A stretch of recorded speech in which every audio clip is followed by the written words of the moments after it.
Les podcasts de la 45e édition de Cinéma du Réel. Réel Université. Qui je suis pour filmer qui? Table ronde animée par Caroline Zéo et Vincent Sorel. Deuxième partie.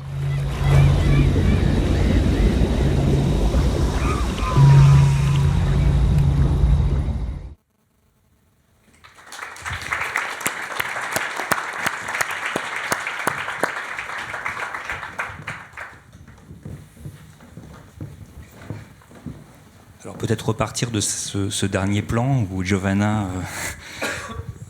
se fait du bien, enfin trempe ses pieds dans l'eau, peut-être pour expliquer le rapport et la proposition que tu as voulu leur faire, et peut-être revenir sur le mot de la réparation qu'évoquait Caroline tout à l'heure.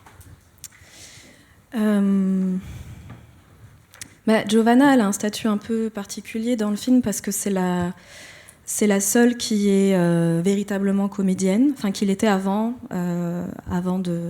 ce film. Et donc elle avait très envie de films. Et elle est très amère et très déçue par son expérience de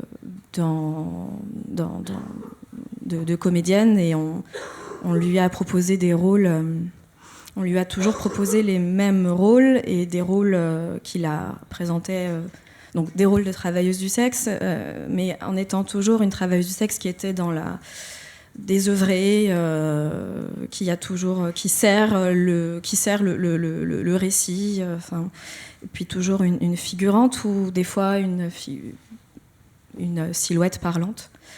Et oui, pour le cinéma, ouais. Pour des cinéma, séries, mais beaucoup de séries, beaucoup de petites, enfin non, pas de petites séries, beaucoup de séries. Et puis bon, là, ça s'est arrêté. Elle a moins de propositions, mais elle est aussi plus âgée et c'est encore plus compliqué de trouver des. C'est encore plus compliqué pour elle. Mais le dernier plan où elle est en train où elle a les pieds dans l'eau, évidemment, c'est une scène qui est totalement inventée. Elle n'a jamais fait ça dans le bois. Et de toute façon, elle a travaillé. Elle joue le rôle de Claudia Martins, qui est un des trois personnages, le personnage invisible, mais dans l'histoire et dans le film, et qui souhaitait faire le film, mais qui ne voulait pas se voir, en fait. Elle ne voulait pas être anonyme, mais elle ne voulait pas voir son visage. Et donc, moi, je voulais faire le film coûte que coûte, et elle aussi. Et c'est ce que j'avais voulu faire, ce que j'avais essayé de faire avec mon film de fin d'études, où j'ai filmé le lieu de travail d'une femme de ménage qui tenait absolument à rester invisible et qui estimait que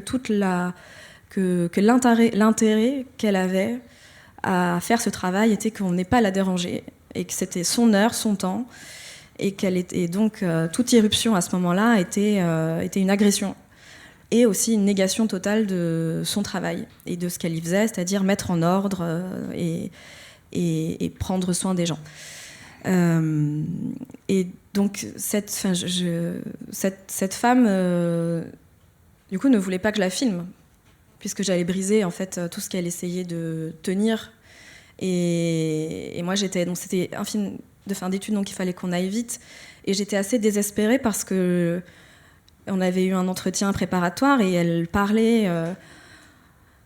Elle m'avait parlé de choses très simples, avec une grande beauté et une grande poésie, et je m'y attendais pas. Enfin, de toute façon, j'avais pas d'attente, mais j'étais vraiment très saisie par sa langue, et j'avais envie. Je me disais, mais j'ai envie de l'entendre, j'ai envie qu'on l'entende. C'est important. Et puis c'est une langue si poétique. Et ça m'avait beaucoup marqué. Et donc j'ai essayé et il fallait que je la convainque. Et pour la convaincre, la solution que j'ai trouvée, c'était de ne pas la filmer, de filmer à côté d'elle, donc d'être dans les pièces à côté desquelles elle travaillait. et donc de filmer, il y a tout un hors-champ qui prenait en compte sa présence. Et puis c'était moi qui allais dire en fait l'entretien. Donc c'est pas un entretien dans lequel on m'entend moi aussi poser des questions. C'est une parole qui est livrée et qui répond donc, ou qui ne répond pas, mais en tout cas qui pose comme ça des sensations, des souvenirs, et qui est aussi très manifeste, qui dit les choses très clairement. Et donc c'est moi qui l'ai dit. Et voilà. Et quand elle a vu le film, elle était très heureuse qu'on ait trouvé cette solution. Et pour le film, pour faire le bois, la solution, c'était de trouver il fallait trouver une comédienne je voulais qu'elle soit lusophone, puisque Claudia Martins était lusophone, même si elle ne parle pas portugais. Et donc j'ai fait la rencontre avec Giovanna. Et je pense qu'avec Giovanna, puisqu'elle avait ce statut qui était... le film ne fait pas de portrait intime. Il y a pas, je suis pas dans l'intimité avec elle, mais avec Giovanna, j'ai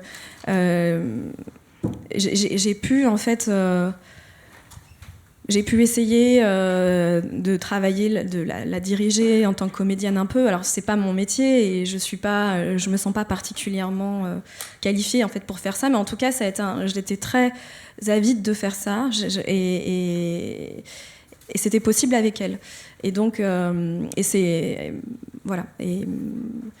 Et aussi voilà la raison pour laquelle on la voit et comme on voit aussi Samantha nous emmener en fait dans le lieu, c'est que j'avais narrativement je souhaitais ce soit elle qui nous emmène dans le lieu et j'ai pris des libertés que le dispositif me donnait et qui était c'est un film qui est très écrit, donc il y a un dispositif qui est très emprunté à la fiction et donc je ne cherchais pas je sais que Samantha se promène dans le bois, je ne sais pas exactement comment elle le fait et je cherchais pas, j'ai pas cherché à documenter comment elle le faisait, mais elles sont devenues des personnages et voilà. Et il me semble que le film le dit assez clairement. Il y a pas, voilà, je crois pas d'ambiguïté sur. En tout cas, elles en ont une connaissance. Même à un moment, il y a un moment très fort aussi où elles expliquent comment elles jouent avec les forces de l'ordre à certains moments. Et puis à la fois cette connaissance qui est liée à leur pratique, à leur expérience du lieu, elle est aussi complétée par toute l'histoire du lieu que tu allais toi-même documenter. Oui, le film est construit dans un aller-retour ou des entrechoquements entre leur récit de travail ou leur récit de travailleuse et la connaissance qu'elles ont du lieu et puis aussi plus généralement des conditions de travail, des conditions économiques très matérielles et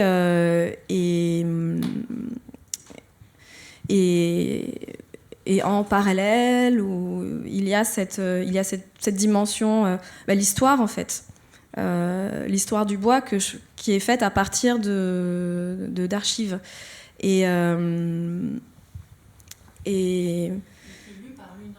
Alors qui n'est pas lu par qui est lu par une comédienne. Qui est lu par une comédienne parce que je redoutais. La voix, c'est une voix qui est écrite à partir d'archives du 19e pour la plupart, avec déjà une langue très romantique, plein de descriptions, mais je voulais que l'histoire du bois soit racontée en histoire. J'avais très peur d'une parole, j'avais peur de tomber dans parce que je voulais raconter quand même, il y a des choses cette histoire du bois, elle nécessite d'être très précise à certains endroits. Et j'avais très peur d'une parole... j'avais peur de tomber dans une parole informative ou des fois même pédagogique. Ou je me demandais comment je vais trier les informations, quelle coupe. Et donc en partant sur les archives, et ensuite aussi en je me disais que je voulais aussi écrire une voix qui viendrait répondre aussi au type de paroles des personnages, et qu'il fallait que ce soit une histoire, des petites histoires, et donc et que l'histoire du lieu se construirait dans ce dialogue ou dans ces différences, et voilà. Je ne sais pas si vous avez des questions pour Lola ou en réaction au film. Bonjour. En fait, j'avais une question effectivement qui intéresse Lola et puis vous autres effectivement, et puis un témoignage / questionnement par rapport à ce qui a été dit juste avant sur, j'ai envie de dire, le droit de retrait des personnages documentaires. Du coup, en commençant par ça, on a parlé à un moment donné en présentation du regard croisé, c'est-à-dire regarder et être regardé dans son film, surtout quand c'est un film d'entretien, on va dire. Et avant moi de passer derrière la caméra en tant que réal débutante, j'ai eu l'occasion de participer avec des proches à des projets de fin d'études, d'entretien documentaire. Et il se trouve que c'était aussi pendant la période du Covid, le premier confinement, un entretien par rapport, on va dire, au secret de beauté pour des personnes noires, des femmes noires, par rapport à leur métier de tous les jours, donc la corporalité. Et en fait, la personne m'avait dit, donc ça c'est la partie témoignage, et après pourquoi ça me questionne aujourd'hui moi dans mon propre rapport. La personne m'avait dit que finalement ce projet avait été abandonné, sauf que 2 ans plus tard, il n'y a pas de hasard, moi j'arrive dans la même école et je rencontre la monteuse qui me dit « Ah, j'ai reconnu ta voix dans un truc où tu as été anonymisé parce qu'apparemment ça te posait problème par rapport à ton employeur, ce qui était totalement faux. » Donc en gros, ça a été, il y a eu un rapport de, je veux dire, trahison et de mensonge pour rendre le documentaire plus intéressant, de raconter une histoire qui était fausse. Pour le détail, c'est que je suis avocate et c'était de dire « Ah, mon employeur va me virer si jamais on me voit avec les cheveux comme ça. » J'ai bien sûr dit à la personne que ça ne m'intéressait pas dans ce cas-là d'intervenir dans le documentaire si ma parole n'était pas respectée, en tout cas rapportée de manière juste, puisque vu le format qui était proposé, c'était du court et moi j'avais donné beaucoup d'éléments qui pouvaient même faire un long. Elle avait de quoi faire des cuts intéressant, mais elle avait choisi de modifier, de manipuler finalement la matière pour en faire dire ce qu'elle voulait par rapport à son intérêt supérieur. Et quand elle a vu que je me retirais, elle m'a dit fais-moi confiance. J'ai dit non. Et en fait, du coup, c'était un problème de tu me mets dans une situation, dans un embarras, parce que c'est comme si tu me forces à te montrer le film et c'est pas respectueux par rapport aux autres personnes qui ont participé au film. Parce qu'en gros, ce qu'on t'a dit n'est pas vrai. Et j'aimerais savoir qui te l'a dit. Bref, c'est compliqué, mais tout ça pour dire que ce côté de créer du lien avec les sujets et qu'après, derrière, le sujet ne se sente pas en confiance avec la personne qui filme, c'est un point aussi de tension, je pense, et qui se pose sur toute la durée de tournage des films documentaires. Et la question que je me pose par rapport à moi-même, maintenant que je suis dans cette position-là de tourner, mis à part le côté légal, des charges, pas des charges, etc., c'est, vous avez dit un point important que je n'avais pas en tête, c'est qu'on peut rémunérer, payer les personnes qui interviennent. Et dans ce cas-là, en fait, il peut y avoir un rapport qui peut, selon la durée ou pas du dispositif, de mise en scène. Et donc la mise en scène se pose la question de c'est un documentaire que je propose. Par exemple, là, il y avait des gens qui voulaient être anonymes et Lola a trouvé pas dans cet extrait-là, mais en tout cas dans son dispositif, un moyen de retranscrire leur histoire, leur vécu, leur témoignage en les respectant. Et d'autres personnes qui avaient cette envie finalement de performer, par exemple en étant des comédiennes après la composition d'un dossier, de l'écriture du scénario, etc. Donc je me pose la question du rapport de est-ce que ça fausse ou pas le rapport et comment on peut rentrer dans quelque chose de plus authentique lorsque l'on paye la personne qui intervient, parce que se pose la question de est-ce que c'est pas elle finalement le ou la réal, si c'est elle qui a le lead sur ce qui sera dit à l'écran. Je sais pas si c'est clair. Tu veux dire, est-ce que l'argent fausse le rapport ? Ouais, quelque part. Parce que par exemple, là, le documentaire qu'on me propose, c'est une personne qui m'a dit tiens, j'ai une idée, je veux que ce soit toi qui le filme avec moi et ce sera mon quotidien de travail. Et donc, c'est intéressant, mais je me suis dit, mais attends, en fait, si jamais c'est moi qui pose le dossier en disant je suis la réal, peut-être qu'elle va se sentir volée quelque part de son idée ou alors désappropriée de quelque chose. Et en fait, là, le fait de pouvoir payer, rémunérer, ça m'intéresse parce que je me dis, ça remet un rapport de réal et personnage plutôt que j'aurais difficilement autrement, en fait. Pour moi, c'était une question éthique, en fait. Enfin, j'avais envie... le film avait un budget et j'avais envie qu'il y ait une partie du budget qui soit des salaires. Voilà. Bon, salaire déclaré ou pas. Il se trouvait qu'en plus, il y avait quelqu'un qui était une comédienne et que ce que je leur demandais, c'était de jouer la comédie. Donc la question du salaire, elle allait de soi.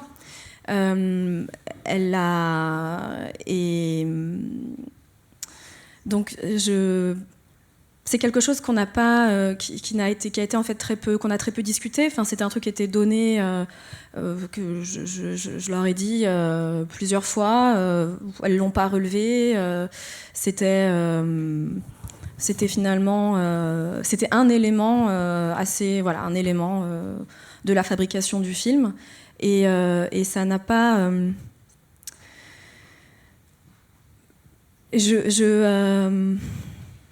Moi, je l'ai pas. Pour moi, c'était hyper important parce que c'était très rémunéré du travail et que je leur demandais. C'était hyper important parce que je leur demandais de travailler et de travailler des scènes en amont, de répéter et de refaire des situations pendant le tournage. Et donc cet engagement-là, pour moi, il fallait le rémunérer. Et en plus, c'était du travail. Enfin, je veux dire, on travaillait tous et c'était des moments, c'était un peu pénible. C'était aussi compliqué. Enfin, il y a eu des moments plus compliqués que d'autres. Et donc le salaire vient saluer ça, quoi. Et pour moi, j'ai pas, en tout cas, je n'ai pas le sentiment que ça ait. Je ne sais pas en fait ce qu'aurait été nos relations sans ce salaire-là. Je ne l'envisage pas, je l'ai pas pensé. Le prochain film que je fais avec Giovanna, elle est comédienne, donc elle va être payée avec des cachets. Il se trouve qu'elle est intermittente. Et pour moi, c'est une donnée, c'est une donnée, quoi. Et je... C'était bien parce que en fonction du contexte du film, Oui, non, c'était pour rebondir sur, votre question et puis. Je l'ai évoqué tout à l'heure, moi, dans 2 cas de figure, j'ai payé des personnes à qui j'ai fait le film. Dans d'autres, ça résout pas tout, ça peut même créer des problèmes, en fait. Donc, dans certains cas de figure, je dirais qu'il ne faut absolument pas le faire. Par exemple, quand j'étais avec les familles roms avec qui j'ai filmé, si j'étais rentré là-dedans, je serais rentré dans le travail que font les journalistes qui souvent payent les gens pour avoir des témoignages. Et du coup, ils obtiennent ce qu'ils veulent et les gens donnent ce qu'ils pensent qu'on veut obtenir d'eux. Et là, on est absolument à un autre endroit. Puis sachant que quand il y a un groupe collectif, c'est beaucoup plus compliqué parce que c'est tu m'as payé moi et pas l'autre. Et du coup, tu peux créer des vrais conflits là où tu filmes. Moi, quand j'avais filmé avec Sobon et Hamid, c'était exactement un peu dans le même rapport que toi, c'est-à-dire que j'avais sorti des gens de leur tempo quotidien, j'étais avec une équipe de tournage, il y avait un cadre d'écriture, il y avait un temps dédié au cinéma, il y avait de la lumière, il y avait des choses qui ressemblent plus à un travail de fiction. Et par contre, je pense que ça a produit un truc intéressant chez eux, c'est que tout d'un coup, ça les a aussi mis au service du film et ça leur a donné de la légitimité pour peut-être ne pas être juste porte-parole d'eux-mêmes, mais porte-parole de quelque chose de... Quand on fait un film tout d'un coup et qu'on devient un personnage, c'est plus que soi-même. Donc c'est peut-être ça que ça a apporté. Il y a un travail commun dans lequel ils sont impliqués davantage. Mais après, est-ce que le film aurait été possible si je ne les avais pas payés ? Probablement, mais c'était aussi une manière de... Et c'est vrai que ça a créé un sentiment d'égalité, de travail collectif qui a rendu le film très joyeux, en fait. Et ça, c'était précieux. Ouais. Mais pour moi, la rémunération, c'était aussi parce que je leur prenais du temps de leur travail à côté. Oui, en fait. bien sûr. Donc Ouais, ouais. c'était évident qu'il fallait combler ce manque, Ce manque à gagner en fait. C'est très pragmatique. Oui, bien sûr. Voilà. Ouais, C'est une ouais, forme ouais. d'indemnisation. Comment ? C'est une forme d'indemnisation, pardon, j'ai du mal à le dire. On a été trop gourmand, on n'a pas beaucoup de temps pour ce qui reste, mais juste je donne... Mais il y a quelque chose qui se prolonge dans la démarche suivante avec Giovanna, c'est-à-dire, comme tu le disais tout à l'heure, c'est une comédienne à qui on propose des rôles dans lesquels on l'enferme dans un rôle social. Et donc, là aussi, tu voulais lui faire une proposition pour sortir de son rôle. Oui, on lui propose des rôles pauvres, en fait. Et en fait, on se rencontre. Giovanna a extrêmement envie de faire des films. Moi, j'ai extrêmement envie de faire des films. Elle est hyper enthousiaste, hyper habitée par le fait de jouer. Et donc, c'est évidemment, en fait, moi, en fait, c'est ma responsabilité. Enfin, pour moi, ça va de soi, en fait, de proposer un film à Giovanna qui soit à la hauteur de ce que j'estime à sa hauteur à elle, en fait. Et c'est ma responsabilité aussi d'imaginer des mises en scène qui vont accueillir en fait le mieux le récit qu'elle fait d'elle-même, puisque c'est un film sur le récit qu'elle fait d'elle-même, sur une biographie qu'elle dit comme un roman et qui est traversée par la fiction. Et ce que j'essaye de faire, c'est de créer des situations d'écoute. Elles sont mises en scène dans un appartement. Et moi, je trouve que c'est ma responsabilité. Et c'est là, en plus, où où du coup, elle peut en fait faire quelque chose qui lui. C'est une rencontre heureuse en fait. C'est faire quelque chose qui la rend heureuse et dont elle est fière et qui rejoint à la fois la nécessité de raconter et en même temps le plaisir et la nécessité de jouer. Est-ce que, parce qu'on parlait de l'endroit où la légitimité peut prendre appui, en fait, là tout à l'heure c'était la psychiatrie institutionnelle, en tout cas la thérapie, est-ce que le militantisme ici de tes personnages te permet est un endroit où tu peux t'appuyer pour trouver cette légitimité à faire ensemble ce film ? Oui, alors même si je cherche pas là dans ce film une parole militante, oui, bien en sûr. revanche on se connaît.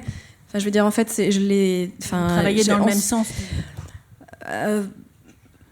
Oui, enfin, je suis pas militante. Alors, je peux pas dire que je suis militante. Enfin, je l'ai été un peu plus jeune, mais je le suis plus. Non, je parlais du militantisme de ton personnage. Oui, ouais. De Giovanna. Mais oui, enfin, ce que je veux dire, c'est qu'en fait, il y a des choses, il y a plein de choses de Giovanna qui me sont familières. Il y a une culture, en fait, déjà, il y a la culture LGBT que l'on partage. Après, ma vie n'a rien à voir avec celle de Giovanna, mais je reconnais chez elle des choses qui font partie d'une culture assez large. Et elle reconnaît chez moi d'autres choses, de ce même ordre. Et donc, on part de cet endroit-là qui est on est de très lointaines cousines. Voilà, il y a un truc comme ça. Et Giovanna, je la connais depuis maintenant 6 ans. J'ai un rapport avec elle qui est très familial, en fait. Et je m'appuie, évidemment, on s'appuie sur ça pour travailler. Et le travail que je lui demande est un travail très, très exigeant parce qu'il est sur...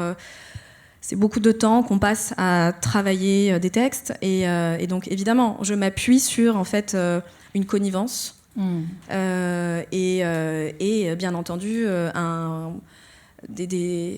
on n'est pas du tout d'accord forcément, on n'est pas d'accord politiquement, mais sur quand même des idées, certaines idées communes mais qui sont pas les nos intérêts ne sont quand même pas les mêmes, mais en tout cas, ils se rejoignent et ils sont les mêmes à l'endroit du film, de faire un film. Et d'accord. voilà. Merci, Lola. Yamina, tu as choisi de nous montrer un extrait de Chienne de Rouge que vous pourrez tous voir dans les prochains jours. Moi, j'avais retenu aussi que la question de la réparation dans le film était importante, en particulier dans le texte que tu as, la note d'intention. Est-ce que tu veux dire quelque chose avant qu'on montre l'extrait ? Rapidement, pour revenir sur ce qui a été dit à propos de payer ou pas payer, justement, je pense qu'on n'offre pas que de l'argent et qu'effectivement, loin de là, ça ne résout pas tout. Personnellement, ça m'est jamais arrivé de devoir payer. En revanche, en money, en revanche, on paye. Oui, bien sûr, on paye de notre personne parce que faire un film, c'est un temps inouï passé avec les personnes qu'on va finalement filmer ou pas, et c'est leur offrir la possibilité justement d'être écouté vraiment, d'offrir une attention particulière qu'on trouve plus tellement dans notre société de tous les jours.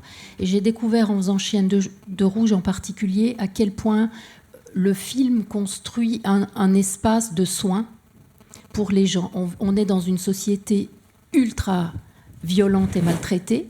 On est tous des corps démolis, détruits, et offrir aux gens la possibilité de participer à un film les répare d'une manière parfois incroyable, que j'ai vraiment découverte avec mon dernier film, puisque le soin est une des questions. Mais c'est vrai, je pense, d'à peu près tous nos... Enfin, la plupart, Méran, c'est un peu différent peut-être, je ne sais pas, tout dépend de quel point de vue on se place. Mais... en tout cas, voilà, s'il n'y a pas que l'argent, quoi. La transaction, elle se fait évidemment bien ailleurs, dans cette relation entre filmeur et filmé qui est juste la clé du film. Je trouve ça intéressant que ça soit plus tabou, en fait, aussi, par contre. Bien sûr. C'est-à-dire que là, voilà, dans là, ça paraît quelque chose qui s'impose en évidence. Il n'y a pas de morale à mettre là, à cet endroit, parce qu'effectivement, parfois, c'est par de l'argent qu'on peut aider les gens. Donc... voilà, c'est une des façons de... L'argent, c'est un moyen de communication aussi. C'est un langage. Et c'est ça, c'est bien de ne pas le nier, de ne pas le... Mais voilà. Mais il ne faut pas que ça ne devienne pas non plus une obligation pour pouvoir faire un film, bien sûr. Heureusement. Chienne de Rouge, c'est l'histoire d'une femme, qui est moi, qui se réveille un matin avec un désir qui la traverse, et qui est « je veux filmer du sang ». Voilà, juste ça. Ça m'a absolument désemparée. J'ai pas compris ce que je voulais me dire à moi-même. J'ai d'abord beaucoup chassé l'idée, qui revenait à chaque fois et toujours plus fort. Et donc, il y a un moment où je m'en suis emparée. Voilà, filmer du sang. Quel sang ? Comment ? Pour qui ? Pourquoi ? Voilà. Mais on peut regarder l'extrait, puis on en parle après. Longtemps après le procès du sang contaminé, un jour ma mère se tourne brusquement vers moi et me dit « À ta naissance, on a dû te changer le sang. T'allais mourir, c'était très grave, alors on t'a emmené et on t'a changé le sang. »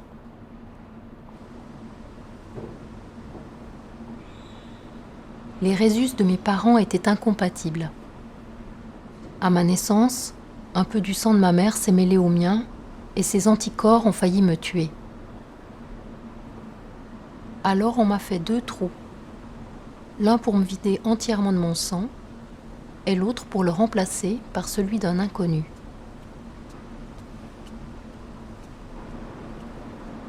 Les médecins appellent ça le grand échange du sang.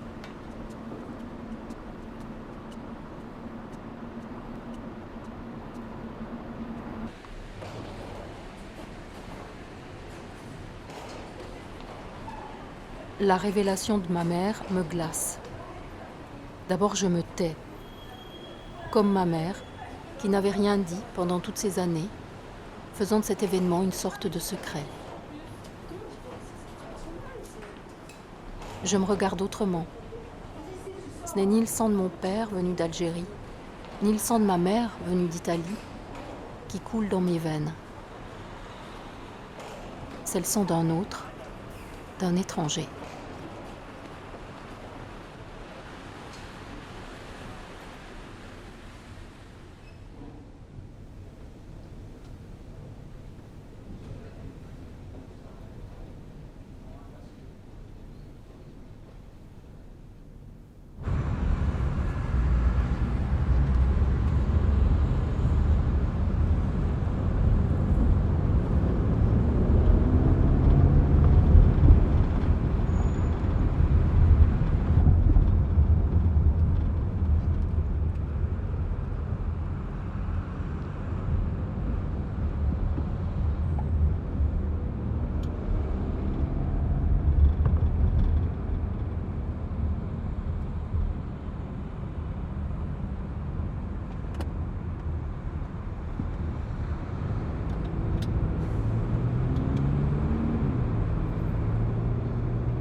maternelle, primaire ensemble. Après, elle est partie en école privée et moi je suis resté dans le public. Et on s'est retrouvés 20 ans après sur un job d'été. Parce qu'elle est italienne. Oui, italienne française. C'est marrant parce que c'est un peu mon histoire. Oui.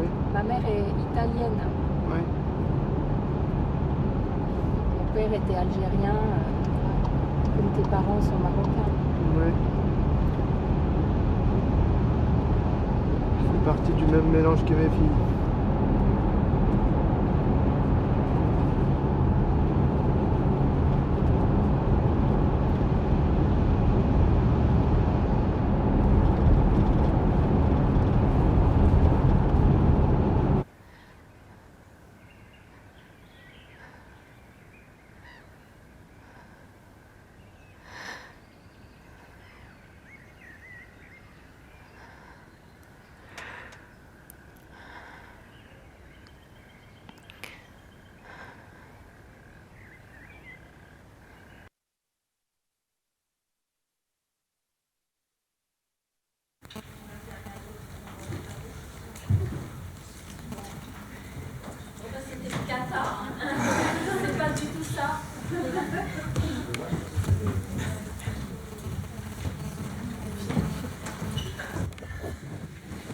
Donc il faut absolument aller voir. Quand est-ce la prochaine projection de Chienne de Rouge, Yamina?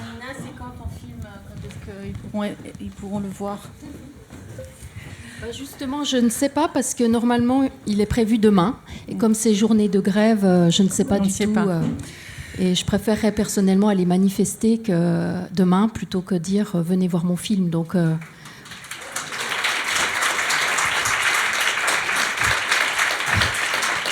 Je pense que demain, faut être dans la rue. Hein. C'est pas le moment d'aller au cinéma. En tout cas, pas l'après-midi. Mon film est prévu normalement demain après-midi. Alors, il y a deux catastrophes. Il y a celle-là, puis il y a on est dans les choux en termes de timing. Il n'y a aucune chance qu'on aille au bout. Mais donc, Yamina, est-ce que tu veux quand même... Je vais aller assez vite. C'est hyper troublant, à part ça, que le son a disparu au moment où c'est Mohamed qui prend la parole. Ça, pour moi, c'est quand même assez énorme. C'est le hasard pur, on est bien d'accord. Mais enfin, c'est quand même assez considérable, parce que si j'ai choisi cet extrait, c'était pour pouvoir raconter à quel point aller chercher cet homme-là et le mettre en lumière avait été justement...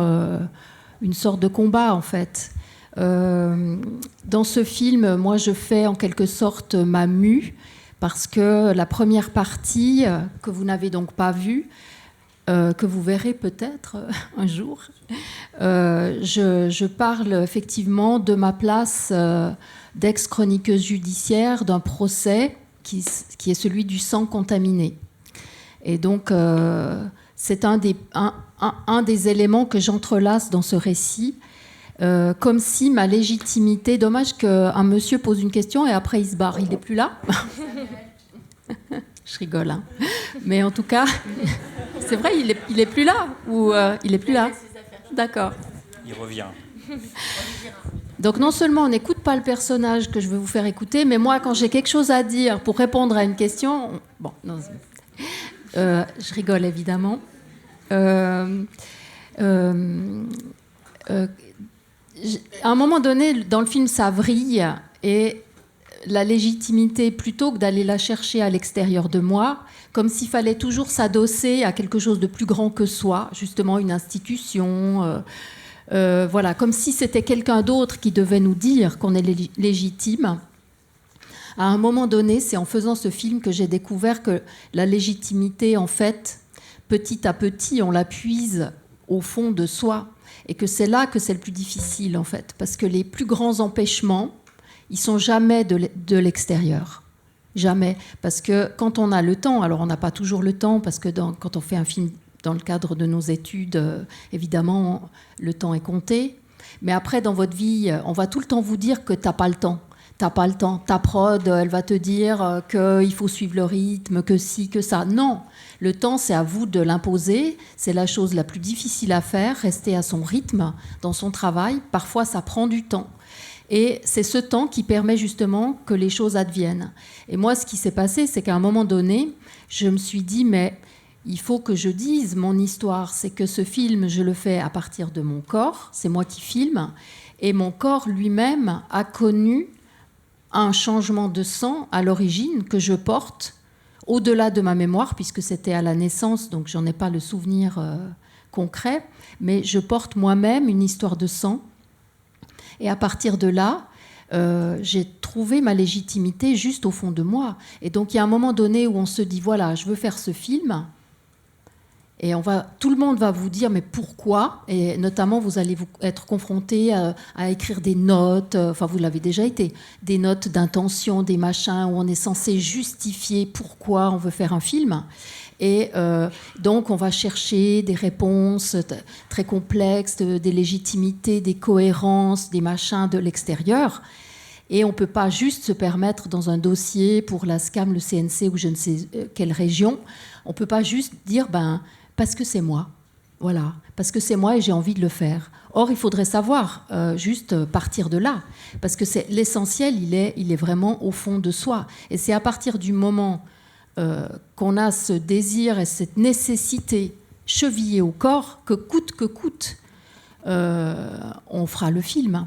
Donc ça part vraiment du plus intime de soi, je crois. Et moi, ce que j'aime, c'est aller regarder les autres et voir en quoi les autres... Et c'est comme ça que je les choisis. Il n'y a pas de casting. Il n'y a pas justement cette violence dont tu parlais tout à l'heure, d'élimination des gens.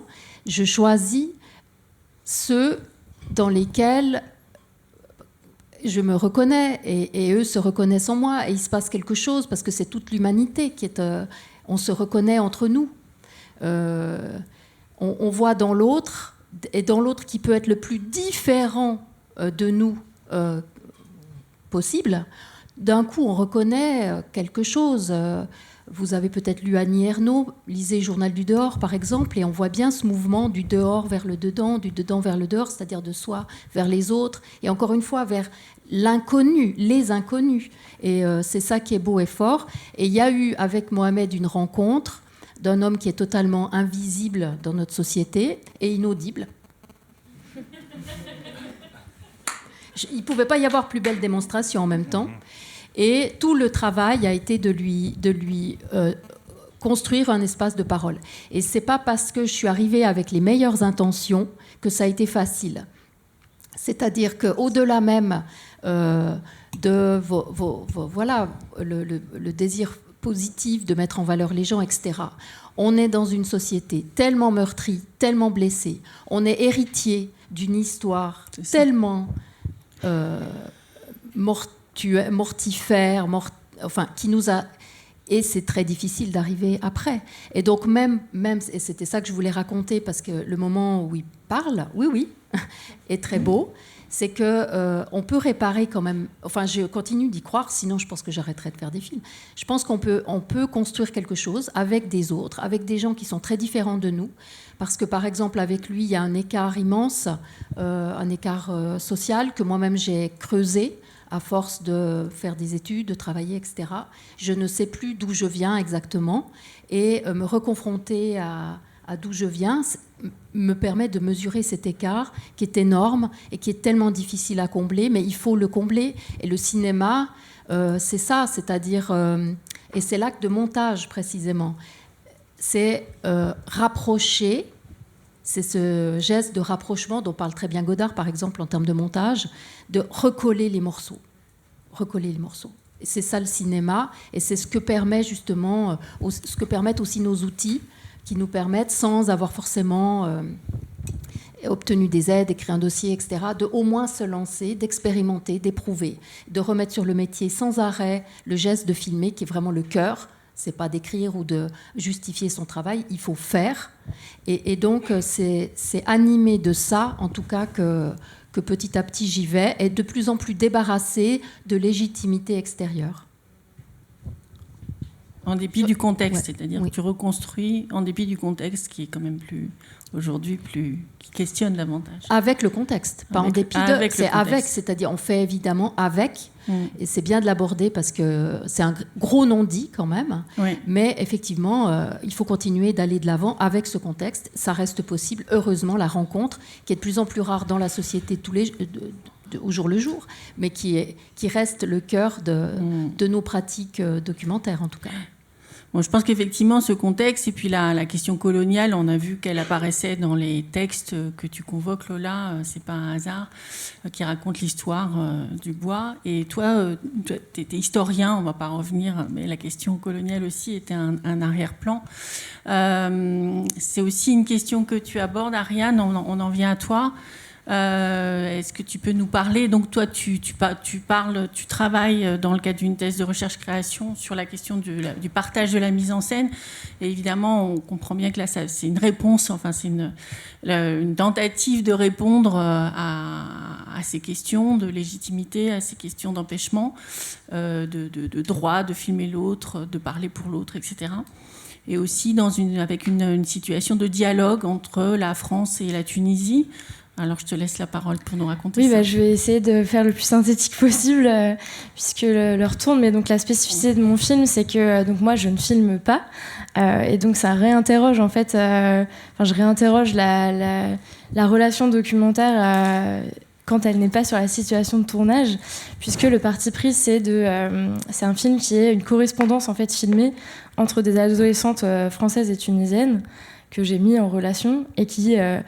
correspondent par les outils numériques et qui filment pour le film. Donc elles savent qu'elles participent à un film et donc elles sont à la fois filmeuses et personnages. Et en fait, oui, c'est une expérimentation. Je ne suis pas du tout la première à faire ça. Il y a toute une histoire de partage de la caméra dans le documentaire. Mais là, ce qui m'intéresse avec justement le contexte un peu actuel, c'est que y a la spécificité de cette génération qui, en fait, filme, pour certains en tout cas, et certaines, filment pratiquement de manière quotidienne à cette pratique avec son téléphone. Et donc, ça crée d'autres enjeux autour de la notion d'auto-représentation, d'auto-mise en scène, qu'on connaît très bien dans le documentaire, mais qui, ici, est un peu réactualisée par ces pratiques et ces usages contemporains. Et donc, c'est aussi ça que mon film documente, en fait, c'est les gestes, les tendances, les habitudes d'auto-mise en scène de filles de cette génération. Et oui, donc avec la question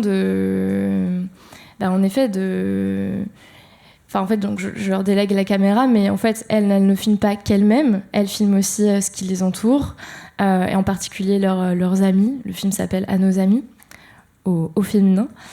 Et donc, à leur tour, elles se retrouvent confrontées à cette question de filmer les autres. Et c'est ça aussi qu'on travaille ensemble, en fait. Et donc là, je ne sais pas si on a le temps de montrer l'extrait, mais il y a un petit moment où vous allez voir où... je l'ai choisi. Donc, le film est en cours de montage, donc ce que vous allez voir n'existera peut-être pas dans la version finale, mais j'ai choisi des morceaux... qui me semblait intéressant pour notre question, et notamment que soudain elles sont aussi confrontées à justifier le film, justifier leur pratique, avec quelque chose de très spécifique qui est que, puisque c'est tourné au téléphone, les personnes filmées n'ont pas toujours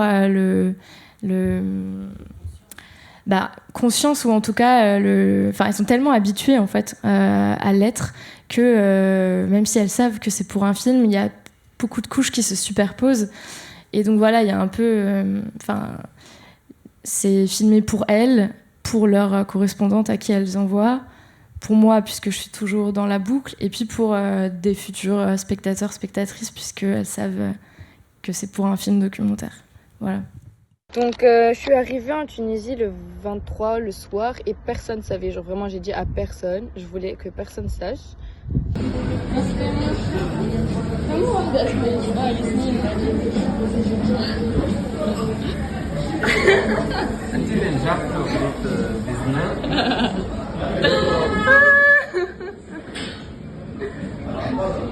Mais je te prie. Eh oui.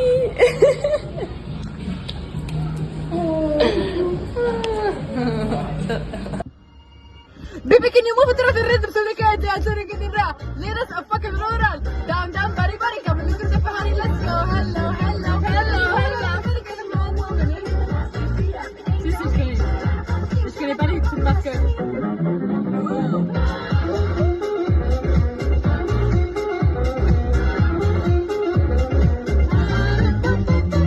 Meuf, nos filles, c'est des épisodes. Genre, on parle et tout, et après, il y a un épisode de musique. Après, un épisode. Ouais. Meuf, on se calme. Et après, on va faire le pad quand on finit. Perdu le script. Tu l'as pas écrit sur ton ordi? Non, je l'ai écrit sur feuille. En papier? Moi, j'écris tout sur feuille, après je sais. mets ça. Bah, ramène tes feuilles et on écrit, et on se posera à Blue Daily genre une fois. Ouais. Moi, je dois préparer un peu des trucs et tout pour. Bref. Quoi? Pour le truc là, avec Louane. Le petit film là. Le film à nos amis. Tu sais, je suis en train de filmer une vidéo depuis tout à l'heure pour ça. Hein. Vraiment? Et t'es hyper. Parce que c'est ça mon don en fait. Attends, je t'explique. C'est que je mets à l'aise et que tu te rends même pas compte que genre, je suis en train de filmer. Non, c'est parce que depuis tout à l'heure, t'es. Oui, c'est parce que je suis comme ça. Oui, et t'as même pas remarqué qu'il y avait une caméra et que. Enfin, t'as remarqué, mais genre, t'as pas remarqué un truc gênant. Genre, t'as pas changé. Non, mais c'est parce que genre, c'est. Moi, je sais que c'est toi. Si ça aurait été pas Meuf, c'est pas qu'avec toi, là. C'est avec tout le monde que c'est comme ça. Donc, arrête de me casser mon délire là. C'est bon. Mais c'est quoi? Pourquoi je sais pas? Pourquoi je sais pas le truc? Mais tu te rappelles pas? Tu m'as pas dit.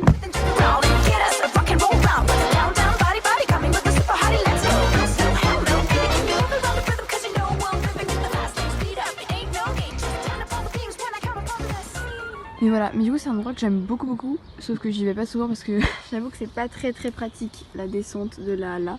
Je te trouve trop courageuse d'aller sur le toit. Franchement, moi je l'aurais jamais fait. Avec un peu de vertige, je le ferai jamais de ma vie. Pour les manifs, enfin pas pour les manifs, mais pour les collages d'affiches, des trucs sur le féminisme, sur la binarité, sur la... bref, en fait, je trouve trop sympa que vous fassiez ça. Moi, personnellement, dans le quartier où j'habite, du moins, et en Tunisie, il n'y a pas forcément ça. Du coup, je suis trop contente que vous le fassiez. Non, en vrai, en fait, moi, je trouve qu'on va plus s'autoriser de se libérer quand t'as d'autres personnes qui le font. Genre moi j'ai commencé à arrêter de m'épiler quand j'ai vu que toi tu t'épilais pas. Oh c'est super, c'est le plus beau compliment, vraiment. Non mais en fait tu sais on en avait parlé un jour. C'est vrai. Et du coup ça m'a grave fait réfléchir et je me suis dit c'est vrai que ça sert à rien. C'est chiant, c'est long, tu vois. Ça coûte de l'argent. Ça c'est inutile tu vois. Du coup je me suis dit vas-y. Casse les couilles tu vois. Mais à côté de ça tu vois je vais être beaucoup plus à l'aise en piscine alors que ouais on est en maillot de bain tu vois. Parce que il y a plein de meufs à Bellevue. Ah mais tellement. Cœur sur vous. Qui ne s'épilent pas. Ah oui mais moi toute ma classe s'épile. Alors toutes les meufs elles sont allez à la piscine. Oui voilà. Stylé, et je suis grave d'accord. Et du coup j'étais grave en mode ok bah à l'aise. Alors que au hand on est en short, en t-shirt. Mais toutes les meufs du hand tu vois c'est des meufs qui sont à Yourcenar, au lycée Sud. Ouais.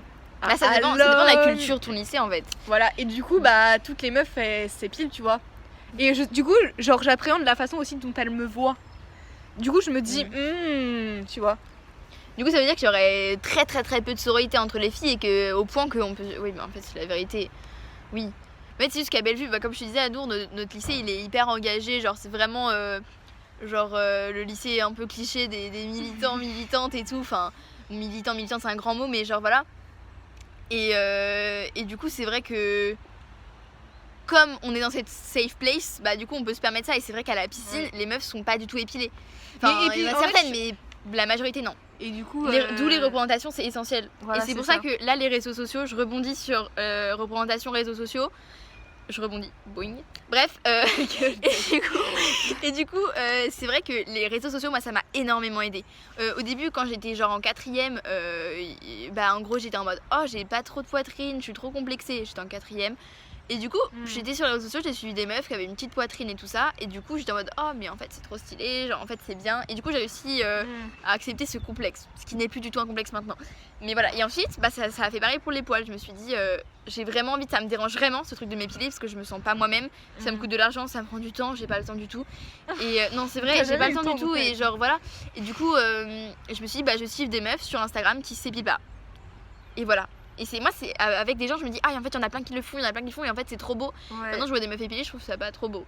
Genre je trouve ça hyper charismatique, hyper stylé des meufs pas épilées, tu vois genre. Ouais, je vois ce que tu veux dire. Et en fait ça c'est grâce c'est vraiment les réseaux sociaux par contre. Ça fait un peu le shit ça les jeunes réseaux sociaux, voilà, mais c'est vraiment la vérité. Moi les meufs sur les réseaux sociaux, les influenceuses, lol, elles ont trop d'influence.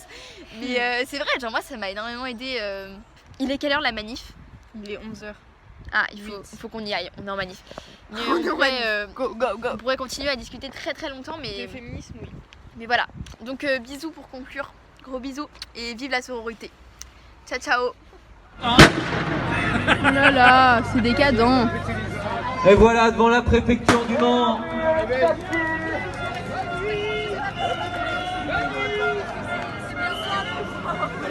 On a repris la République aujourd'hui et maintenant on demande des comptes aux représentants du gouvernement.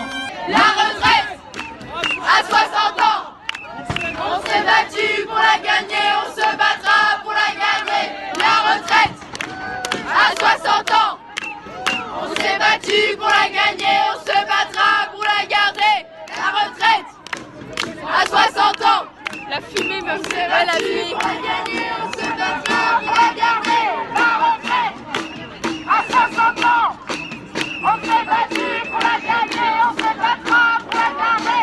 La retraite à 60 ans. On s'est battu pour la gagner, on se battra pour la garder. La retraite.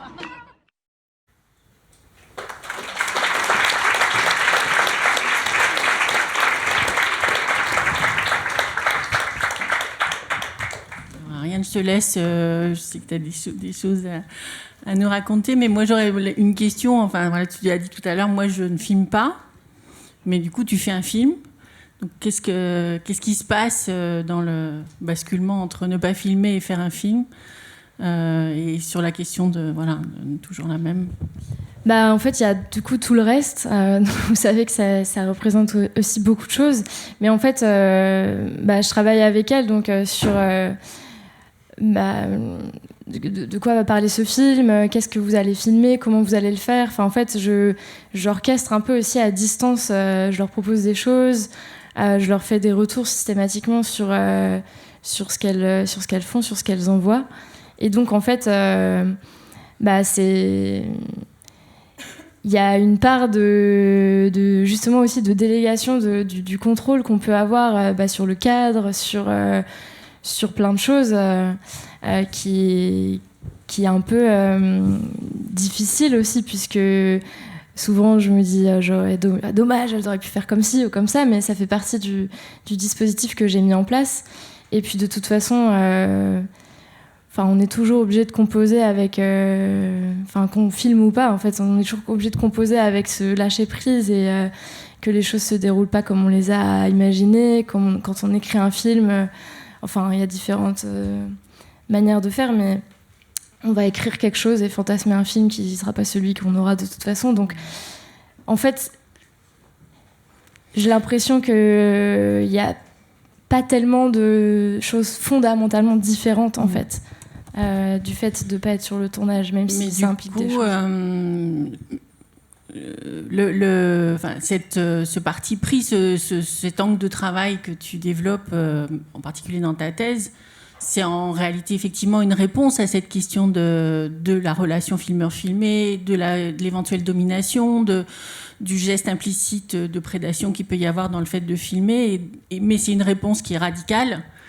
Puisque c'est l'autre qui filme.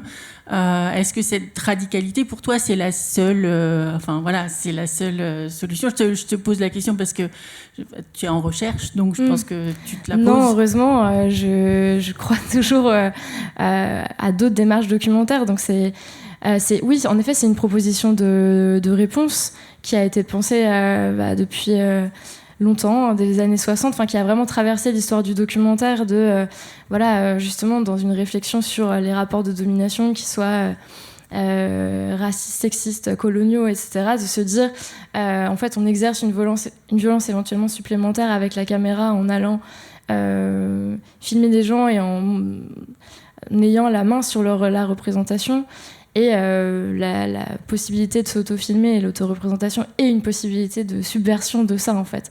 Après, oui, en effet, c'est un peu radical, ça supprime la relation documentaire du tournage, donc je pense pas que ce soit une préconisation et une solution à tout, c'est juste une possibilité d'explorer, je pense, un peu des chemins de traverse et de remettre en question sa pratique et les pratiques documentaires, de faire des propositions.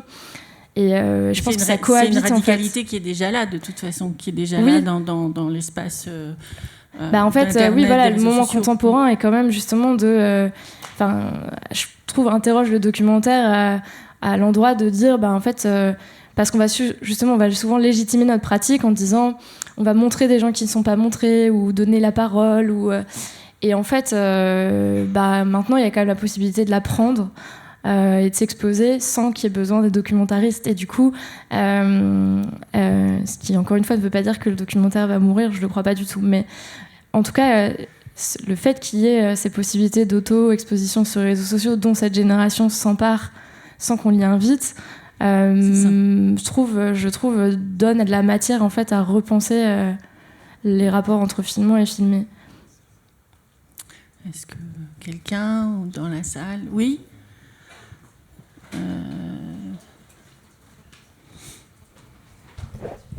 Ça me permet effectivement de rebondir sur la première partie de mon intervention tout à l'heure sur dans la légitimité, le rapport de confiance et le contrat moral qu'on a finalement avec les sujets, les documentaires. Et il se trouve que là, le format effectivement qui est présenté est exactement mon point de départ sur le fait que, comme c'était pendant le confinement, c'était un face caméra, auto-filmé, vertical. Et finalement, le résultat, c'est un film dans lequel j'ai dû me retirer parce que finalement, le désir de film de la documentariste était tellement plus important que ma parole qu'elle a préféré travestir les faits pour obtenir le film qu'elle voulait. Et donc, ma question est la suivante, c'est effectivement dans un rapport où en fait, on peut être auto-filmé et en fait, les sujets peuvent reprendre eux-mêmes leur narration. Comment on fait pour rester dans un rapport finalement éthique, c'est le mot qui avait été utilisé, pour retranscrire de manière mise en scène ou pas la réalité, le présent, l'instant T, et pas le dossier de production. C'est vraiment exactement la problématique de ma thèse, donc c'est parfait. Non, mais en fait, justement, je compare en fait différentes méthodes et protocoles avec d'autres cinéastes, c'est l'intérêt de la recherche-création. Et en fait, en effet, il y a... avoir recours à la délégation de la caméra n'empêche pas du tout les logiques de capture, vraiment pas. Et notamment parce que, comme tu l'as rappelé, toute l'étape de montage et de post-production peut être l'occasion d'une recapture totale et d'un nouveau storytelling qui va peut-être justement ce que moi j'appelle marketer le point de vue, à savoir de dire mais en fait c'est eux qui le disent, c'est eux qui le font, donc ça comme un gageur comme un gage d'authenticité encore plus qui empêcherait de se poser les mêmes questions qu'un documentariste sur son propre point de vue et sur ce qu'il fait des images. Il y a un danger là. Exactement, donc en fait en effet moi ce que j'essaie d'instaurer c'est un cadre bienveillant et éthique. Je ne dis pas que j'ai trouvé la recette et c'est en cours, mais en tout cas, à chaque étape, j'essaye de réactualiser ce dialogue et cette collaboration et qui aura lieu jusqu'à la fin de la post-production. Même si c'est moi qui fais le montage avec une monteuse, je leur monte des étapes. Alors en effet, les rushs, ils les ont déjà, donc pas besoin de... Et il y a en fait les mêmes enjeux dont tu parlais tout à l'heure, des filles qui disent moi je veux plus finalement utiliser cette vidéo, donc je lui dis déjà on va voir si elle sera au montage, donc on en reparlera, et puis j'essaie vraiment de creuser qu'est-ce qui te dérange dans celle-ci, est-ce que c'est j'ai fini par trouver, qu'est-ce que c'est, donc mais ça c'est la même chose que en tout cas si on veut être dans un cadre déontologique très précis, c'est la même chose que dans un documentaire où c'est pas les personnes qui se filment elles-mêmes. Mais en effet, je trouve ça très important que tu aies souligné ça, puisque que ce soit la question qui suis-je pour filmer ou les questions qu'on se pose, je trouve qu'il faut se les poser jusqu'à la toute dernière étape, et même à l'étape de la diffusion. Voilà, comment on va accompagner le film, de quel texte, je sais pas, le titre, en fait. Comment on reste dans une réflexion qui essaie d'intégrer ce qu'on a aussi appelé les intérêts des personnes à participer, et qu'elles s'y retrouvent, même si c'est... Voilà, enfin, ça reste un film qui a été impulsé par une personne, qui a été monté par 1, 2, 3 personnes, mais en tout cas, voilà, j'ai l'impression qu'il faut le réactualiser pour, si en tout cas on ne veut pas être dans une logique de capture. Donc cet espace de négociation, il est toujours nécessaire. Et c'est un peu avec ça qu'on voulait finir avec Bijan et Mehran. Est-ce qu'on peut quand même regarder, Bijan, l'extrait de Bekzor Bekzar, et puis en dire quelques mots, et je crois que tu vas être sacrifié, Mehran, dans l'aventure, je le crains, j'en suis désolée. C'est simplement... oui. On voudrait les 2 derniers extraits à la suite, s'il vous plaît. Oui, pardon, Mehran. Excusez-moi, je suis un peu...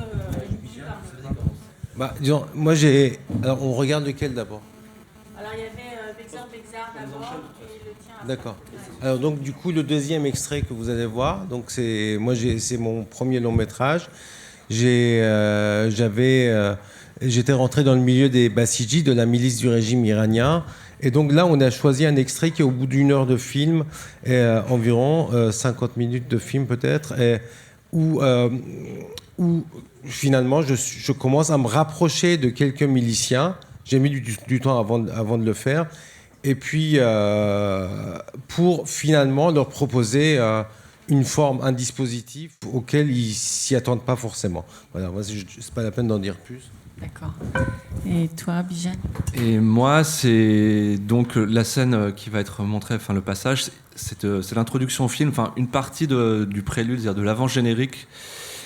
Et j'avais fait un film avec donc Sobon, que vous allez voir à l'image, et Hamid. Et après ce film, on avait le désir de faire un nouveau film. Et on en parlait régulièrement, mais hélas, je l'ai en fait. Il m'a appelé, il m'a dit j'aimerais bien qu'on en parle. Donc je lui ai proposé de passer chez moi. Et c'est cette négociation, en tout cas, où moi j'essaie de lui faire comprendre qu'il est légitime. Parce que lui, il voulait faire un autre film en fait. Il était venu avec une histoire. Et moi, j'essaie de lui faire comprendre un peu maladroitement que c'est son histoire qui est légitime et que c'est ça que je voudrais faire. Et je pense qu'il y a tous les écarts, les ambiguïtés, et en même temps la confiance qu'on a l'un envers l'autre qui s'exprime. Enfin, voilà. Dans cet extrait. Ouais. Merci.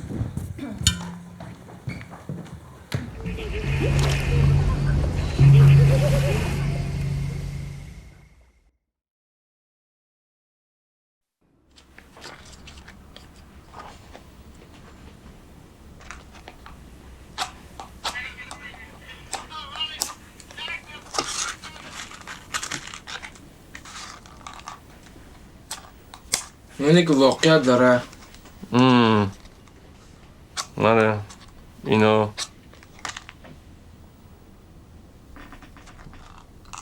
خط پنجره اینا مستقیم رو دوربین است. یا میخوای بگیم واقعیت نداره. نه.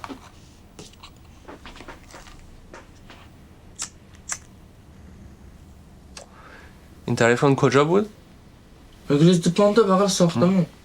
کانال.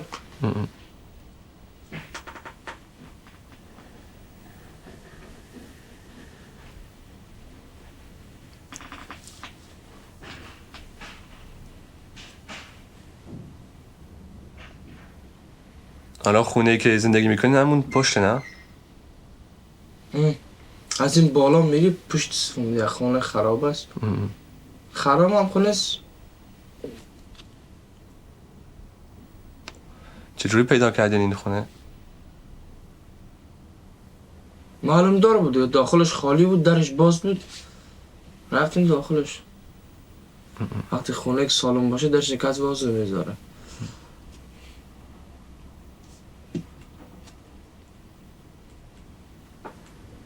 من نظرم اینمه که اگر بشه بریم دوباره اونجا هم فیلم برداری کنیم. مشکل نداره.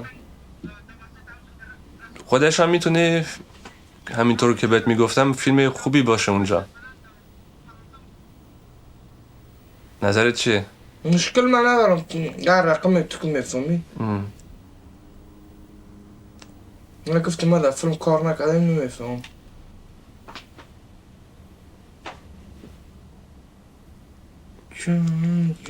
مثلا کی بریم فیلم برداری کنیم؟ هر موقع گرفتی. امروز؟ نمیفهم.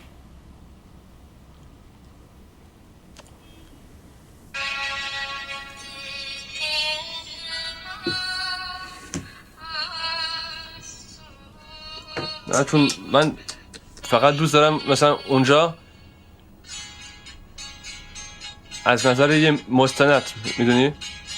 یعنی چجوری اونجا و اگر خطرناک بود کنارش فیلم برداری کنیم فقط از داخل میگیریم. نه خطرناک چه تا فیلم برداری میتونیم بریم فیلم میدیم. خطرناک با هم فرق نمیکنه. خطرناک ما خب بچه ها میگن مثلا پلیس فرانسه یک عادت خراب داره مثلا اینا میگن مثلا توی فیلم مثلا توی یک اخبار میزنی میان از جای مردم جمع میکنن. نه خب نمیتونن مردم خانه بدن. اینا میمونن که مردم مثلا در جای دورتر بخوابه فامیلی. به خاطر از میگن مثلا فیلم برداری نباشه بهتره. کس کار نداره.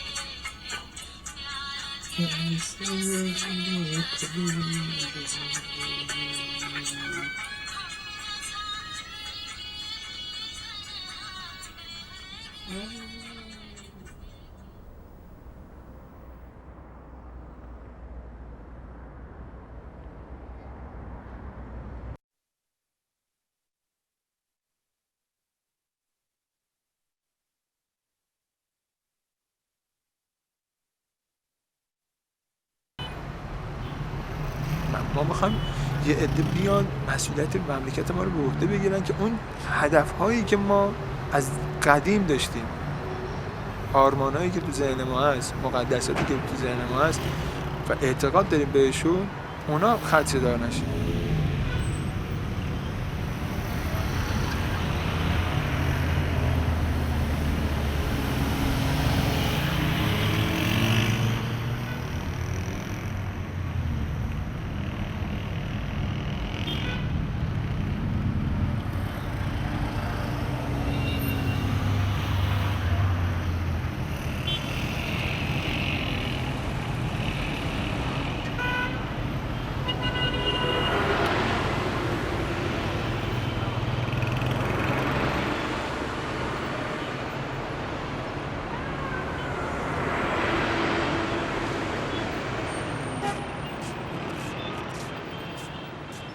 خب من تو که همیشه میگی که من معذبم وقتی سوال میکنم، راحت سوالمو نمیکنم. به نظر تو من که میگی سوالمو نمیکنم، به نظر تو من میترسم که سوالمو نمیکنم؟ من منظورم این بود که مثلا شما سوالتو بپرسی، سوالتون رو بپرس، حتی اگه من ناراحت بشم، نهایتش اینه که من جواب نمیدم. میگم آقا جون مثلا من این قسمت سوال شما جواب نمیدم، صلاح نیست مثلا جواب بدم، شاید فردا مثلا برخلاف من این چیزی که مثلا تو ذهن من باشه شما مثلا برید کار دیگه انجام بدید. روی این حساب میگم یا اینکه شما سوال میخواید بپرسید، حالت اینکه مشتتون برای ما وا میشه، ما میفهمیم که دیگه دست شما دیگه آخر نهایتش این که دست شما هیچی نیست دیگه، یا اینکه یه چیزی هست ما نمیدونیم، اینو نگه داشتید کم کم میخوای مثلا مشت یا آروم آروم بکنی، یه هویی وا نکنه، مشت هم برای ما وا نشه که مثلا اون اعتقاداتی که داریم خیلی فاصله داره شاید مثلا با ما زیاد ناراحت نشیم، خودمون رو زیاد فاصله نبینیم بین خودمون که آقا مثلا شما خیلی با ما دوری، پس مثلا لزومی نداره ما با شما صحبت بکنیم. از یه جنبه‌ای که حالا شما احترام بیذاری به ما، شاید مثلا سوالی تو ذهن شما باشه فکر میکنی که اگه من اون سوالو بپرسی مثلا من از دست شما ناراحت میشم، روی این حساب گفتم که هر چه دل تنگت میخواد بگو که مثلا من میگم نهایتش اینه که آقا جون انقدر جرأتش داری میگه آقا جون این سوال رو اصلا سلام نیست جرأت جواب دادن این سوال رو ندارم.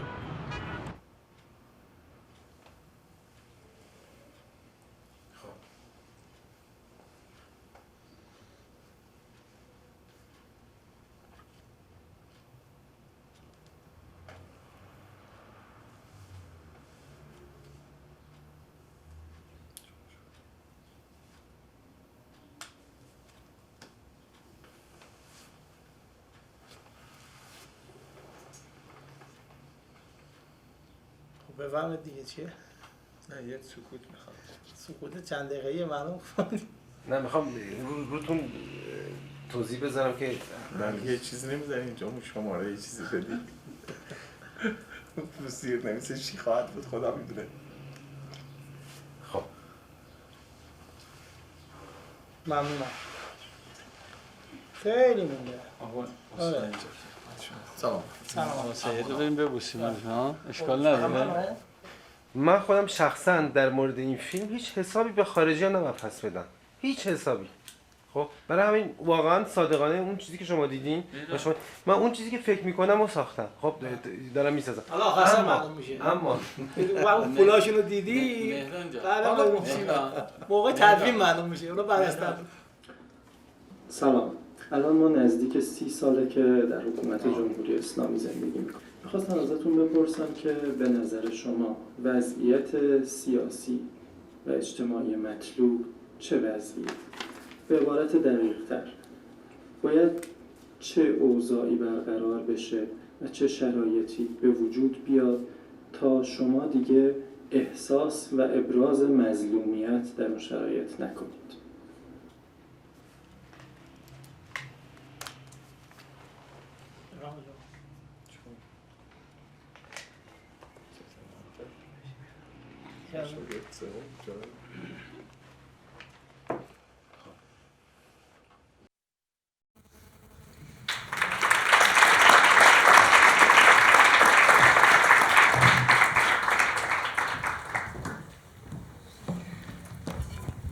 On a vraiment très peu de temps, mais par contre c'était une belle idée parce que quand même de finir avec ces deux beaux extraits de négociations, voilà, de discussions, mais juste si vous pouvez chacun dire voilà, à quel endroit voilà, la question de la négociation, la question de l'altérité et les moyens que vous mettez en œuvre se déploient.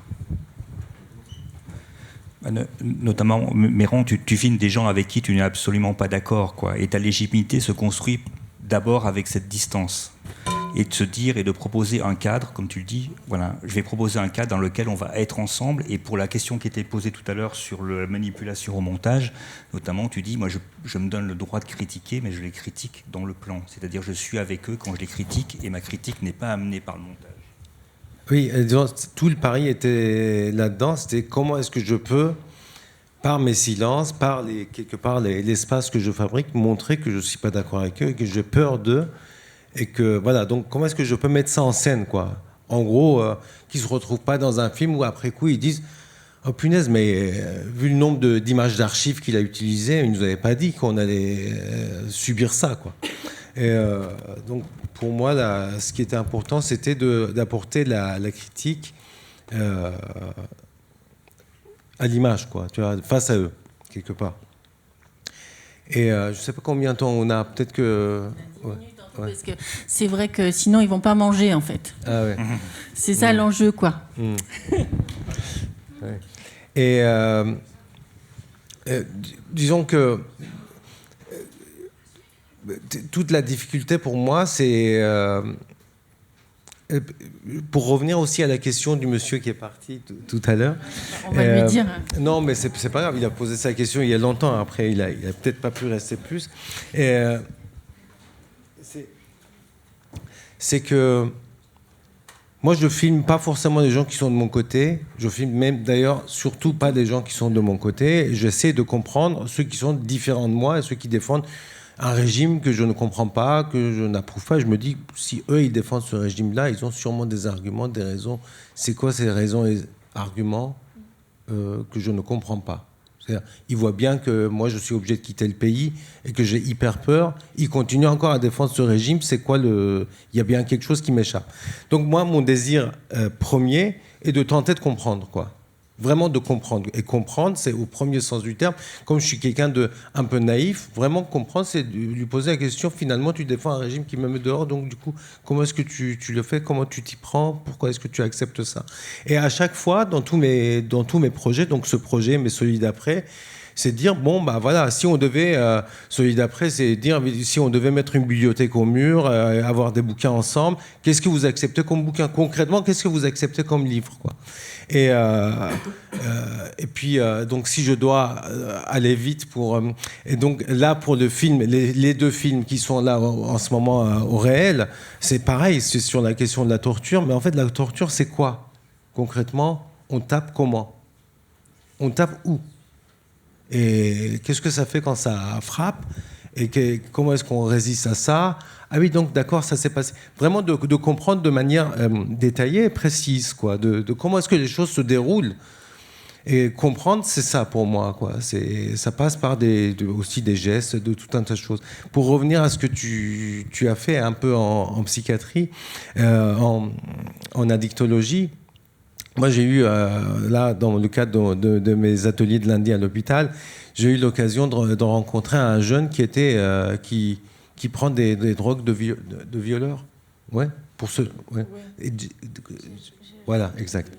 Et donc, il prend ça, et donc du coup, il s'est retrouvé dans des espèces de cercles où il a subi ça. Et donc, toute la question pour moi, c'était de dire, ok, ces drogues-là, c'est quoi? À quel moment est-ce que ça fait de l'effet? Combien de temps ça dure? Donc 3 jours, 4 jours, ah oui, ok, vous étiez combien? Mais vraiment de demander vraiment tous les détails pour comprendre, et que pour que lui-même, quelque part, je pense que c'est en formulant qu'il comprend ce qui s'est passé. Tu vois? Et je pense que c'est pareil dans tous les autres films. C'est à chaque fois quand on formule les choses de manière concrète et précise, on comprend comment est-ce que les choses se sont déroulées. C'était pareil pour les gens qui étaient torturés. Quand ils racontaient, ils comprenaient vraiment comment est-ce... Quand ils expliquaient, pas qu'ils racontaient, mais ils expliquaient. C'est pas la même chose que raconter. Expliquer, c'est ce que je disais tout à l'heure. Et donc d'un coup, de vraiment se figurer la façon dont ces trucs-là se sont déroulés, quoi. C'est un espace qui est proche du didactisme, en fait, qui permet de faire émerger finalement des enjeux. Oui, c'est didactique, mais c'est aussi... on travaille, quand on fait des films, on travaille toujours avec le non-dit. Mais le non-dit, on ne veut pas travailler avec le non-dit. On aimerait bien que le non-dit soit dit. Tu vois? Et comment? Et donc, on ne va pas dire il faut qu'il y ait du non-dit pour qu'il y ait du cinéma. Non, non, on veut dire. Tu vois? Et puis, on veut que le dise. Mais en disant, le non-dit se déplace ailleurs. Tu vois? Et donc, il va dans un endroit plus profond où vraiment, c'est-à-dire que et le cinéma, pour moi, il est à cet endroit-là. Donc, forcément, l'espace didactique, c'est que ça fabrique du dit. Tu vois, mais après, ça déplace le non-dit ailleurs, quoi, tu vois, dans un autre espace. Et notamment la prise de conscience. Il faut qu'il y ait prise de conscience de quelque chose, et formuler les choses, comment ça se passe, permet peut-être de faire cette prise de conscience. Bijan.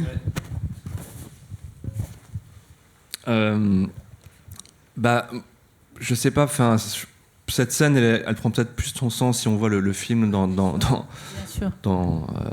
le sens où... Disons, moi je dirais, il y a un autre moment du film qui peut être éclairant. Il y a le moment où Hamid a un entretien avec une journaliste et où en fait il renvoie à la journaliste ce qu'elle veut, ce qu'elle attend de lui, c'est-à-dire quel genre de récit tu veux que je te donne. Et donc là, l'idée du film, c'est d'obtenir un autre récit, c'est-à-dire d'obtenir une collaboration pour un autre récit que celui-là. Par exemple. C'est vrai que nous, de la manière dont on avait fonctionné avec ce bon Hamid, c'est qu'en général, moi, je leur proposais de faire des choses et ça leur arrivait aussi, eux, de m'appeler pour me dire il va se passer ci, il va se passer ça, on pourrait faire ci, on pourrait faire ça. Et le film s'est un peu construit sur ce principe-là. Dans La Nuit remue, en fait, j'avais utilisé des images de téléphone portable qui avaient été tournées. Et là, c'est pour ça qu'il vient et prolonge. Voilà, il pense qu'il veut prolonger ça. Et moi, j'essaye de lui expliquer assez maladroitement que j'aimerais bien qu'on aille dans le squat où il est actuellement, pour poursuivre un peu l'aventure. Et c'est un film qui a été tourné pendant 6 ans. Enfin, entre les premières images et les dernières, il y a 5 ans. Ouais. Et c'est vrai qu'à la fin du film termine sur un peu aussi l'épuisement de ce désir partagé de faire le film. Voilà. Et lui décide de ne plus répondre à mes appels et du coup de sortir du film. Et par contre, là, je reste sur un non-dit dans le sens où il n'a jamais voulu s'expliquer de ça, mais en même temps, j'ai pas voulu y rajouter une explication qui serait la mienne. Voilà. Et je pense que ça, c'était aussi un film qui a été très douloureux à terminer, parce que j'ai dû aussi porter... Hamid continuait à le porter, il faisait un peu la navette entre nous deux, mais les choses se sont jamais dites comme j'aurais espéré qu'elles puissent se dire. Donc je laisse aussi le film sur cette ambiguïté d'une relation d'amitié, de partage, de faire un film qui est mis à l'épreuve du fait que moi je vis pas la même chose que lui, voilà.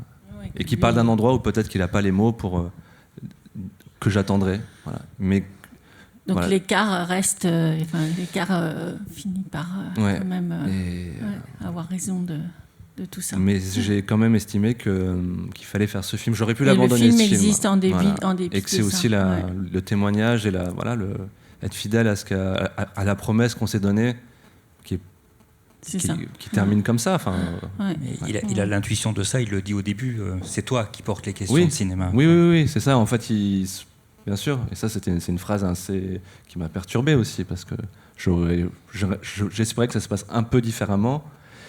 Mais c'est en revoyant les rushs que j'ai vu aussi tous les moments où ça se passait, on était ensemble, et c'est ça qui m'a autorisé à aller au bout du film. Voilà.